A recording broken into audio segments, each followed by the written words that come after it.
Hello everyone and welcome to Nerdy Miniatures and to our first actual content video. Today we'll be starting the Spearhead series and I'll be starting on the Seraphon, the Mighty Lizardmen. So in today's video you'll see me constructing the Saurus Old Blood on his fearsome Carnosaur mount. So if you want to see how I did it, then just keep watching. This video will be broken up into different phases of building. These are indicated by timestamps which will be on the video and in the description down below. So feel free to jump around as you wish. After each section, when I talk about the model, we will have a slight montage of that building phase with a bit of music to relax to in the background. So I decided to start my Spearhead by building the hero unit. But the real question is, which one should I go for? So I had three options to choose from. They were a Saurus Old Blood, the Saurus Scar Veteran, or the Skink Oracle. All of these were heroes on a monstrous unit, with the Saurus Old Blood and the Saurus Scar Veteran being on a Carnosaur, and the Skink Oracle being on a Troglodon. I ended up picking the Old Blood because, honestly, I think it looked the coolest. And I liked the idea of having a hero and a monster just to do pure damage. The reason why I didn't pick the Scar Veteran, because I felt like the shield would make it more difficult to paint. And I avoided the Skink Oracle because I don't particularly like them. And if I can avoid skinks, I will. I'd rather not have any skinks in my army. If I'm playing Total Warhammer, the video game, I don't enjoy how small and squishy the skinks are. Granted, it's a hero on a mount, but also simply based on the fact that I'm a noob and my painting abilities are yet to be determined, I wanted to focus on the bigger boys for now.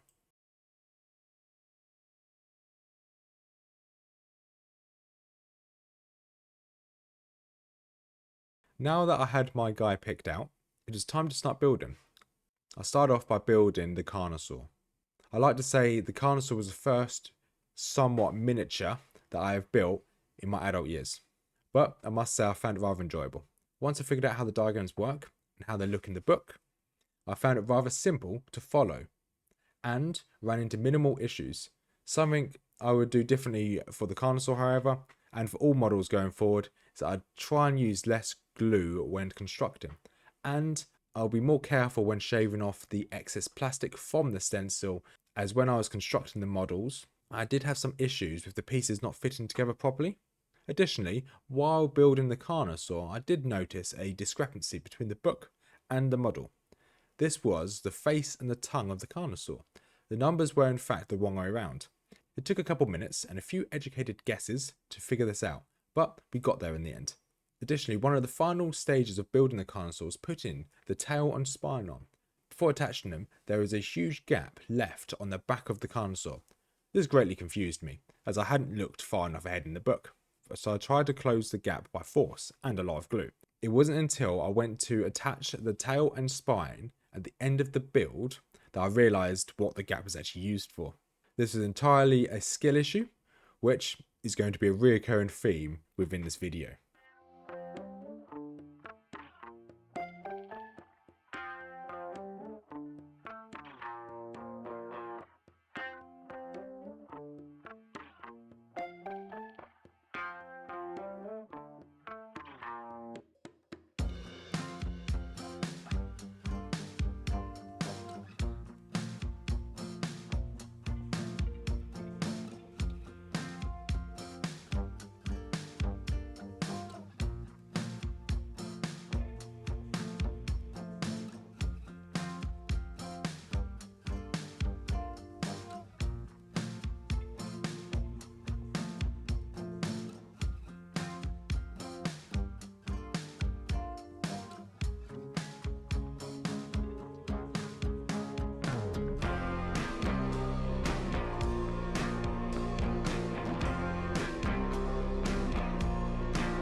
Now moving on to the Saurus Old Blood. Surprisingly, I found the construction of the Old Blood to be the easiest part. I thought it would be more finicky, however it seems that the smaller models seem to have far simpler construction. But once again, I did use too much glue. I did run into a couple issues during this build. Firstly, with the Old Blood, was the bone sticking out the back of his seat. It is incredibly finicky to attach the bones to the back of a seat due to no pre-existing markings to show where they need to go, and the fact there was two flat pieces of plastic gluing onto one another made it difficult to hold it in place as the glue is setting. The second issue I had was connecting the Saurus to his seat. For some reason he did not want to sit in his chair. He would either pop out as I was placing him into his chair, or he would just not sit in it at all and he'd just be hovering above the chair. As a result, I had to force the model into the chair and use a lot of glue to keep them together. This was highly likely a skill issue, but nonetheless, it's just something to be aware of. Due to the amount of glue used, this might mean that I will lose some detail when it comes to painting, but we won't know how much detail I've lost until we get to that stage. I will say I did not lose any detail on the spear. That thing was very pointy and stabbed me a number of times during the construction. It looks cool, so it's all worth it.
But now came the time to put the two models together and work on the finishing touches.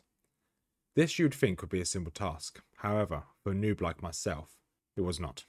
The connection between the seat and the Carnosaur was tricky and a tad problematic. In the end, it required numerous attempts, force, and a whole lot of glue. Highly likely was a skill issue, however. Once completed, the penultimate task was to connect the monster to its base. Originally, I thought this would be an easy task.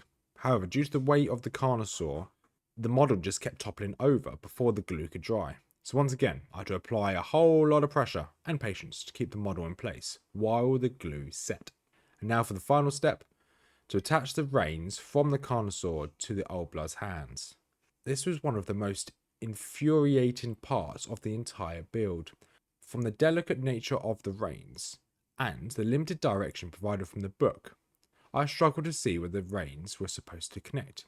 So this part took far longer than it should have and resulted in a fair bit of rage. However, once the rains were on, the build was complete. Huzzah!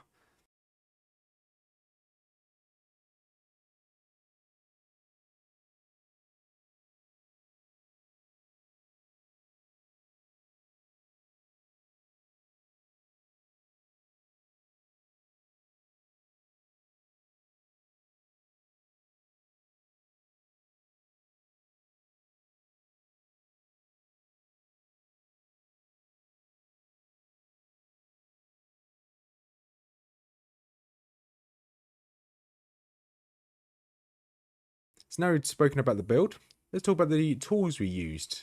So for this construction, all of the products we used were Citadel products. And I must say, they all worked really well. I used the fine detail cutters to remove the parts from the stencil, and then used the knife to remove the excess mould from the stencil.